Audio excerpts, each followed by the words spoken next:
Hello friends, இன்றைக்கி நம்ம சமையலில் ரொம்ப ஹெல்த்தியான ஒரு ரெசிபி தான் பார்க்க போகிறோம். டேஸ்ட் ரொம்பவே அல்டிமேட்டாக இருக்கும். அது இட்லி, தோசை, பூரி, சப்பாத்தி, ஒயிட் ரைஸோட பிசைஞ்சு சாப்பிடும்போது டேஸ்ட் ரொம்பவே சூப்பராக இருக்கும். இந்த ஹெல்த்தியான ரெசிபி எப்படி செய்யுதுன்னு பார்க்கலாம் வாங்க. ஒரு குக்கர் அடுப்பில் வச்சு 150 கிராம் துவரம்பருப்பு 2-3 தண்ணி ஊற்றி கழுவிட்டு வந்து பார்க்கலாம். நல்லா கழுவியாச்சு. காரத்துக்காக 4 பச்சை மிளகாய் போட்டிருக்கிறேன். 10 பூண்டு தோல் உரித்து போட்டிருக்கிறேன். ஒரு குட்டி பெருங்காயம், கட்டி பெருங்காயம் போடுறேன். உங்களோட தூள் பெருங்காயம் கூட போட்டுக்கோங்க.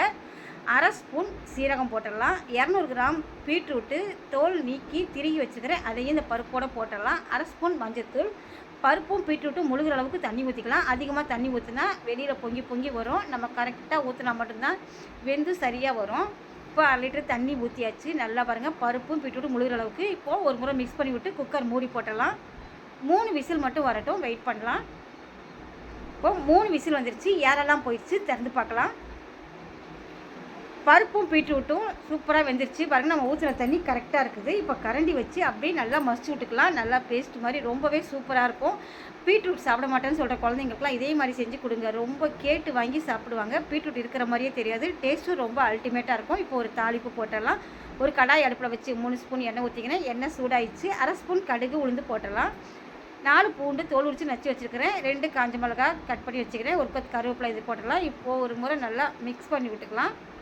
இப்போ இது நல்லாவே பொரிஞ்சிருச்சு. நம்ம வேக வச்சு மசித்து வச்சுக்கிற பருப்பும் பீட்ரூட்டும் எடுத்து போட்டுக்கலாம். இப்போ எல்லாத்தையுமே போட்டாச்சு. அந்த பாத்திரத்தையும் கொஞ்சம் கழுவி தண்ணி ஊற்றிடலாம். இப்போது 2லேருந்து ஒரு 3 நிமிஷம் நல்லா கொதிக்கட்டும். இது வரைக்கும் நம்ம உப்பு எதுவுமே போடவே இல்லை. இப்போ ஒரு ஸ்பூன் உப்பு மட்டும் தூள் உப்பு போட்டலாம். இப்போ ஒரு முறை நல்லா மிக்ஸ் பண்ணி விட்டுக்கலாம். இது ஒரு 3 நிமிஷம் கொதிச்சா போதும், சட்டுன்னு ரெடி ஆகிடும்.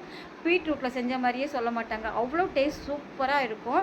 இட்லி, தோசை, ரசம், வெரைட்டி ரைஸ் எல்லாத்துக்குமே அட்டகாசமாக இருக்கும். ஒயிட் ரைஸோட பிசைஞ்சு சாப்பிட்னா டேஸ்ட் ரொம்பவே சூப்பராக இருக்கும்.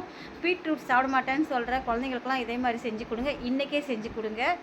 இந்த வீடியோ பிடிச்சிருந்தா உங்கள் ஃப்ரெண்ட்ஸ் ரிலேட்டிவ்லாம் நிறைய ஷேர் பண்ணுங்கள். உங்கள் குட்டீஸுக்கும் இதே மாதிரி செஞ்சு அசத்துங்க. இன்னும் ஒரு நல்ல வீடியோவில் பார்க்கலாம்.